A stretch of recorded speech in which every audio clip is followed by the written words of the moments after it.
ఇప్పుడు గమ్యాన్ని, మార్గదర్శిని తెలుసుకున్నావు. నీ సంకల్పాన్ని దృఢంగా దానితో అనుసంధించటం తప్ప ఇప్పుడు చేయవలసిందేదీ లేదు. ఈ అనుబంధం బలంగా వృద్ధి పొందినప్పుడు ఎవరికి ఈ అనుబంధం ఉంది, దేనితో ఉంది అనేది తెలుసుకోవడం కష్టమవుతుంది. శారీరక ప్రజ్ఞ పోయి అసలైనదే మిగులుతుంది. మనం దాన్ని జీవశక్తి అనవచ్చు.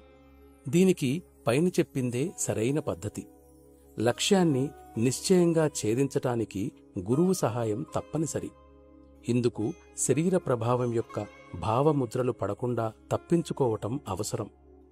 ఇది జరిగిన తరువాత కొత్తగా సంస్కారాలు ఏర్పడటం ఆగిపోవడమే కాక ఉన్నవి వృద్ధి చెందవు. నీకు ఇదివరకే నిర్దేశించిన ధ్యానమే దీనికి గల ఏకైక పద్ధతి.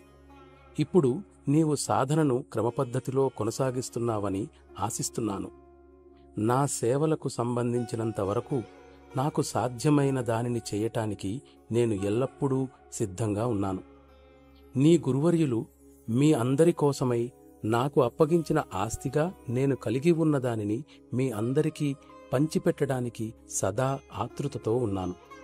దాన్నంతటినీ మీతో తీసుకుపోగలిగినంత సమర్థులుగా మిమ్మల్ని తయారు చేయటంలో నా సేవలను స్వీకరించమని, అత్యున్నత సేవ చేసేటట్లు నన్ను నిర్బంధించమని నేను మిమ్మల్ని హృదయపూర్వకంగా ఆర్థిస్తున్నాను.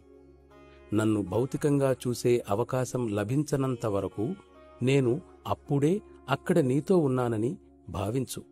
ఇది నీలో లీనస్థితిని పెంపొందించటానికి సహాయపడుతుంది.